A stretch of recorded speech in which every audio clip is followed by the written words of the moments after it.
Okay, Alex lettuce in a cup. Isi mo gawa mo. So, check natin yung update sa ating lettuce. So, ito siya sa labas. 38 days. So, yung iba, ubus na. Tigok na. 38 days yan na lang yung natira. Na. Yan, ang 38 days. So, hindi ako magpo-foliar ngayon o mag-spray kasi ay naulan naman.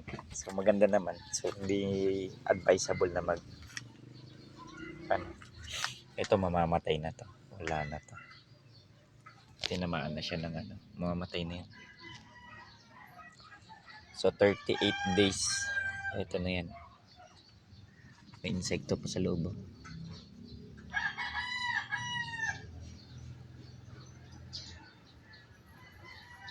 Yan, may beetle. Oh. So, hindi yan pwede dito. Yan. So, yan. Yung 38 days. Ito pa mamamatay dyan. To, patay na to. Wala na.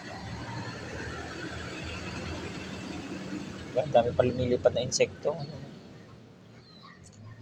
So, 38 days. Okay. So, ganyan na itsura niya. Okay. So, maraming salamat po pala sa mga naging client namin kahapon. Carmona. Echon family. And then, Maliksi family from Paliparan 2. Okay. And then, Opemia family po ng Salinas, no? Ligtong 4. Rosario, Cavite. Maraming salamat. So, yan. So, kailangan ko na talaga magtanim ito. Wala na rin to. Patay na. Wala na yun. Wala na. Wala na rin to. Ito mga ganito. Wala na to. Wala na yun.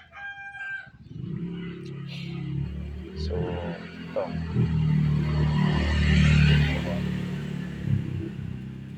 Yung mga ganyan. Wala na to. Yan. May kasama pang ibang damo. Yan. Kaya tanggal na natin yan. Wala na yan. Ito malapit na to, mamamatay na rin. Ito malapit na rin ito, mamamatay na. So more or less, paubos tayo ng paubos. Ito tanggalin ko na rin. Wala na rin to. Pagkaganyan.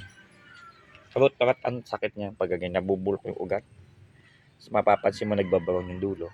Useless na yan. Sabot pakat. Okay, so yan. So ang dami na naman namamatay. So more or less ilan na lang sila. So yung root rot, ano yan, maaaring may problema sa tawag dito,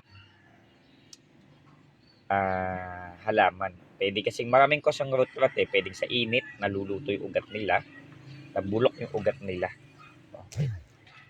Pwede rin kasing ang naging kaso niyan yung iba naman hindi maganda yung pH ng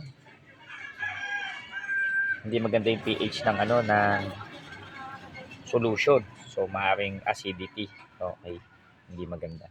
Pero sa atin, hindi ko masabing acidity kasi okay yung iba, iisa lang naman yung source. So sana, di lahat sana nag-root rot. Hindi. So pwede rin kasing defective yung ating halaman o maaaring kay sakit na talaga. Kumbaga sa tao. So hindi ko na siya in-sprayan. So maganda to. Ito almeti. Bilog na bilog. Maliit nga lang, no? 38 days na yan, pero ganyan lang kalaki. Ito 38 days, ganyan pa lang kalaki. So parang hindi siya ganun. Tingin ko hindi ito magpo-prosper. So kailangan ko talaga magtanim. Anyway, pwede naman. Okay. Tanim na lang ng bago. So halos sa 200, actually 150 nga lang tong capacity nito. Sa 200 ay halos 20% na lang. Ilan na lang to? 30 piraso na lang to. Sa 30, bawas pa. Tingin ko 20 plus na lang ako. Okay, so wala na tayong magagawa. Ayan ang mangyayari sa atin. So yan po, hindi na tayo magpo-foliar. Gawa kasi ng ano naman ngayon, tag-ulan. So okay.